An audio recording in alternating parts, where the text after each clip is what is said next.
जब किसानों की आय बढ़ाने के लिए हमारी सरकार आगे बढ़ रही है, तो कांग्रेस के लोगों से पूछना चाहते हैं, यही मंदसौर, यही मध्य प्रदेश था, यही देश था, लेकिन पहले किसानों को कभी सम्मान निधि नहीं मिली। अगर सम्मान निधि मिली, यशस्वी प्रधानमंत्री नरेंद्र मोदी जी के माध्यम से मिली। जोरदार अभिनंदन माननीय नरेंद्र मोदी जी का करें। कांग्रेस केवल गरीबों की बात करती थी, लेकिन गरीबों को गरीबी के ऊपर छोड़ करके एक दो परिवार ने अपनी संपत्ति कहां से कहां बना ली, और इनके कारण से देश की हालत लगातार गिरती गई।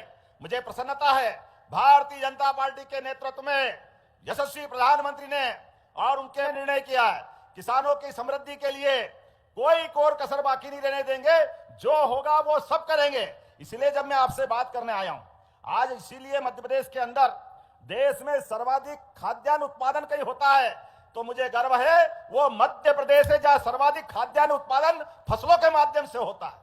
और ये लाडली बहनाएं बैठी है, बहनों के लिए हमारा चुनाव में जब हम गई थी हमारी सरकार के माध्यम से, और लाडली बहना 2023 जून में चालू करने गए थे, तो ये कह रहे थे पैसे नहीं है, सब लुटा दिया, चुनाव के बाद देंगे नहीं, कहां से लाएंगे, क्या करेंगे। अरे कांग्रेसियों, तुम्हारी जैसी नियत वैसी बरकत। तुमने इसी प्रकार से ये जो कहानी सुना के खराब करारा समय, मुझे खुशी है हमने 1000 रुपए से योजना चालू करी और अब 1500 लाडली बहनों को दे रहे। जोरदार अभिनंदन करें सभी लाडली बहनों के लिए। और इसीलिए सभी प्रकार के क्षेत्रों में केवल हमारी जन कल्याणकारी योजना नहीं, विकास के मामले में भी एक एक योजना नई नई ला करके क्या क्या करना है सब करते जा रहे हैं। और आप तो इतने भाग्यशाली हो, इस एशिया महाद्वीप पर चीते कब देखे थे मालूम नहीं, लेकिन गांधी सागर में चीते भी आ गए। जोरदार अभिनंदन करो, क्या मंदसौर का भाग्य चल रहा है। पर्यटन केंद्र के लिए भी सब प्रकार की संभावनाओं पे हमारी सरकार काम कर रही है। और इसी आधार पर आज जब मैं आपसे बात कर रहा हूं तो मुझे खुशी है, जैविक कपास के लिए तो देश में सबसे ज्यादा जैविक कपास कहीं होता है तो मध्य प्रदेश की धरती पे होता है। और आपके पास बदनावर, यहीं पर प्रधानमंत्री नरेंद्र मोदी जी ने 17 सितंबर को अपना जन्मदिन मना करके 3 लाख से ज्यादा लोगों को रोजगार दिला करके 6 लाख किसानों को कपास के सही दाम दिलाने के लिए, यहां पर भी जिनिंग थी, पहले काटन यहां भी होता था, भविष्य में भी आप आगे काम करो। इसलिए 2 दिन पहले यूरोपीय यूनियन के माध्यम से किसानों की समृद्धि के लिए माननीय प्रधानमंत्री जी ने फैसला किया। जोरदार ताली बजाए नरेंद्र मोदी जी के लिए। ये एक एक निर्णय आपके जन कल्याणकारी कामों के लिए है। मुझे खुशी है इस बात की, जब मैं आपसे बात कर रहा हूं, आम के आम गुठली के दाम, ये केवल हमने मुहावरा सुना था, लेकिन बताओ ऐसा कभी होगा कि फसल हम सोयाबीन की मंडी में बेचें और बेच के घर जाएं और एमएसपी पे जो भाव था 5300 का, हमारे लिए डिफरेंस अमाउंट, बीज की राशि घर बैठे परिवार खाते में आ जाए, ये केवल कमल के फूल वाली पार्टी कर सकती है। जोरदार अभिनंदन करें, ये है भारतीय जनता पार्टी। भगवान जब देता है तो छप्पर फाड़ के देता है, आनंद से देता है। और हमने भी कहा भावांतर योजना सबसे पहले देश में अगर लागू हुई तो हमारे प्रदेश में लागू हुई, और हमने जो कहा वो करके दिखाया। जोरदार अभिनंदन करें सोयाबीन की फसल के लिए भी जब हमने योजना लागू करी, योजना लागू करते ही कांग्रेस ये हाय रे कहां से लाएंगे, पैसे ही नहीं है ही नहीं, झूठ बोलेंगे। आप बताओ, ये जब तक योजना डिक्लेयर थी, मुझे खुशी है आज के 200 करोड़ से ज्यादा मिलाकर के लगभग 1500 करोड़ की राशि किसानों के खाते में देकर आपको बधाई दे रहा हूं। जोरदार अभिनंदन इस बात के लिए। आप पूछो किसी कांग्रेसी से, जो कहा वो किया कि नहीं किया। पक्का वादा सच्चा काम, और झूठे का हो गया बदनाम। जाओ घर, तुम्हारा काम ने धाम, तुम्हारे हाल पे तुमको छोड़ते हैं। फिर नए संकल्प कर रहे हैं, आगे बढ़ रहे हैं। अब आने वाले समय में हमारी सोयाबीन नहीं, आने वाले समय में सरसों और मूंगफली को भी भावांतर दिलाने का प्रयास करेंगे। यह हमारी सरकार का संकल्प है। आने वाले समय में हमारी सरकार किसान कल्याण वर्ष मना करके किसानों के लिए फसल का उचित दाम दिलाने का प्रयास करेगी। लगातार एक के बाद एक जितने प्रकार की सौगात हो सकती है वो सब देने जा रही है। अब तो हमारी सरकार ने और तय किया है, दूध का उत्पादन भी बढ़ाने वाले हैं। भगवान गोपाल कृष्ण और रामकृष्ण की धरती है ये। पूरा देश बोले गोपाल कृष्ण भगवान की, भगवान प्रभु रामचंद्र महाराज की। जब मैं भगवान राम और कृष्ण की जय बोलता हूं तो फिर कांग्रेसियों के छाती पे सांप लौटता है। पता नहीं इनको क्या हो जाता है। ये कहते हैं आप धर्म की जय क्यों बोलते, आप भगवान की जय क्यों बोलते हो। अरे भाई, हम हमारे देवता की जय नहीं बोले तो किसकी बोलेंगे। तुम तो वो बेशरम हो जिन्होंने कहा था कि भगवान राम कहां पैदा हुए, उनके प्रमाण क्या है। तुमको तो शर्म आती है, तुम्हारे नेताओं को भी शर्म आती है। इसलिए अयोध्या में भगवान राम के जन्म स्थान पर आज तक दर्शन करने नहीं गए। मित्रों, भूलना मत, इनके सारे पाप गिन गिन के रख लेना। फिर आ रहा 28 का चुनाव, फिर इनको ससम्मान घर भेजने का काम करेंगे, ये हमारे सबके माध्यम से। आप हमारे देवी देवता का सम्मान नहीं करते हो, कोई बात नहीं, ये समाज है, समाज जनता का सबसे बड़ा अपना आशीर्वाद लुटाता है। और लोकतंत्र में विजय, लोकतंत्र में सरकार बनने के साथ ऐसे अच्छे। नमस्कार किसान भाइयों, मुख्यमंत्री डॉक्टर मोहन यादव जी ने आज मंदसौर से किसानों के लिए 10 बड़े ऐलान किए हैं। साथ ही सोयाबीन भावांतर की 200 करोड़ रुपए की राशि किसानों के खाते में डाली है। आप लोग को बता दें कि 200 करोड़ रुपए मध्य प्रदेश के किसानों के खाते में आज पैसा जारी किया है मुख्यमंत्री डॉक्टर मोहन यादव जी ने। साथ ही लाडली बहनों को लेकर जबरदस्त ऐलान किया है कि लाडली बहनों को अब की बार जो किस्त है 33वीं किस्त वो 8 फरवरी को 1500 रुपये जारी होने वाले हैं। साथ ही 83 लाख किसानों के खाते में 2-2 हज़ार रुपये जो 14वीं किस्त का पैसा है वो 2 फरवरी को डलेगा। ये बड़ी घोषणा कर दी है क्योंकि इसका इंतजार कर रहे थे सीएम कल्याण योजना की किस्त कब डलेगी।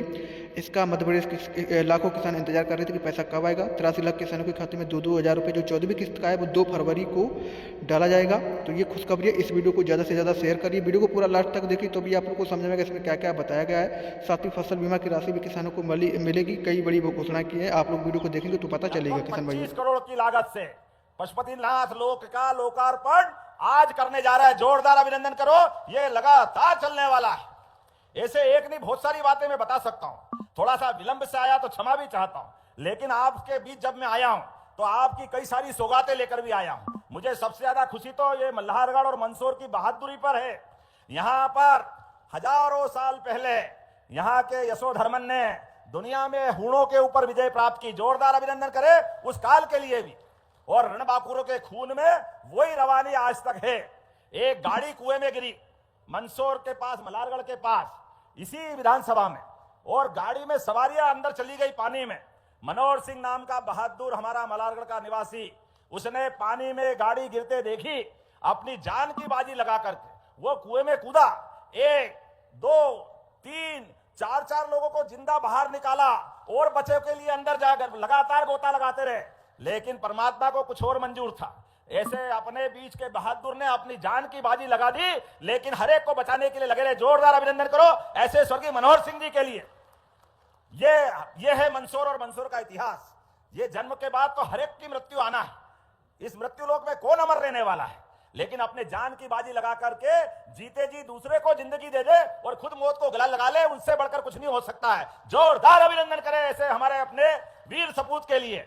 और ऐसे में हमारी सरकार ने तय किया कि जैसा काम करता है वैसे सम्मान देने की जरूरत है, बाकी लोगों को प्रेरणा देने की जरूरत है। इसलिए हमारी सरकार ने तय किया मनोहर सिंह जी को श्रद्धांजलि देते हुए उनके सुपुत्र को पुलिस में नौकरी देने का ऑर्डर लेके आज आया हूं। जोरदार अभिनंदन करें इस बात के लिए। नियम नहीं था, सीधे पुलिस में भर्ती नहीं कर सकते, छोटी नौकरी मिलती जो छोटा काम करते हैं। हमने कहा छोटे की जरूरत नहीं है, 22 साल का बांका जवान है, पढ़ा लिखा है, नियम नहीं है तो नियम बदल देंगे और सरकार के माध्यम से उसको पुलिस में भर्ती करेंगे। यह हमने निर्णय किया। मुझे खुशी है, जो कहा वो करके दिखाया। इसीलिए आज मैं अपने मनोहर सिंह जी को याद करते हुए उनके बेटों की नौकरी का ये प्रमाण पत्र भी दे रहा हूं। इसी के साथ साथ योजनाएं तो बहुत सारी है, बोल भी बहुत देर तक सकता हूं, लेकिन कई सारी सौगात लेके मल्हारगढ़ जब पिछली बार आया था तो कॉलेज की बिल्डिंग दी थी, लेकिन जब आज आपसे बात कर रहा हूं तो हमारी सरकार तो इतने सारे काम कर रही, बताने के लिए तो बहुत सारी बात है। आप तो भाग्यशाली हो, मंदसौर में भी मेडिकल कॉलेज, नीमच में भी मेडिकल कॉलेज, उसके बाद भी मंदसौर में पिछले समय नर्सिंग कॉलेज की सौगात दी। जोरदार अभिनंदन करो माता बहनों के लिए, बहनों को मौका देने के लिए नर्सिंग कॉलेज हमने बनाया। और नर्सिंग कॉलेज ने अब तो हवाई पट्टी हो गई। कोई कारण से आपके यहाँ पर डॉक्टर और कलेक्टर निश्चित कर दे कोई हॉस्पिटल में भर्ती है और उसकी जान बचाने के लिए अगर दिल्ली, बंबई या भोपाल, इंदौर पहुंचाना है, ऐसे में गरीब आदमी है, सामान्य आदमी है, सरकारी हॉस्पिटल में भर्ती है और पहुंचाने का कोई प्रबंधन नहीं है, तो किसका मतलब क्या उसकी जान सस्ती है, छोड़ना चाहिए। हमने कहा नहीं, जो पैसे लगे एयर एम्बुलेंस के माध्यम से सरकार उसको ले जाएगी, उसकी जान बचाने का काम हमारी सरकार करने वाली। हेलीकॉप्टर या हवाई जहाज, जो पैसा लगे 2 लाख, 5 लाख, 10 लाख, हमारी सरकार ने एयर एम्बुलेंस की सुविधा दी।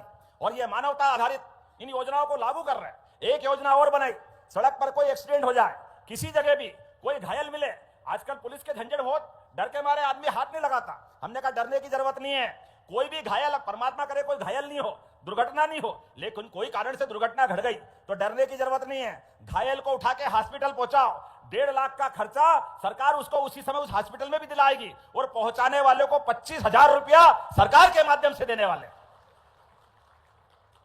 जो घायल है वो किसी का भाई होगा, किसी के पिता होंगे, किसी की मां होगी। अरे ये तो मानवीय संवेदना है। हमारे को मानव से मानव जोड़ने के लिए इस संसार में 84 लाख योनियों से देव योनियों के बराबर ये योनि मिली है। ऐसे में अच्छे काम हम नहीं करेंगे तो कौन करेगा? इन सारी योजनाओं को लागू करते हुए ऐसे कई प्रकार की बातें मैं बता सकता हूं।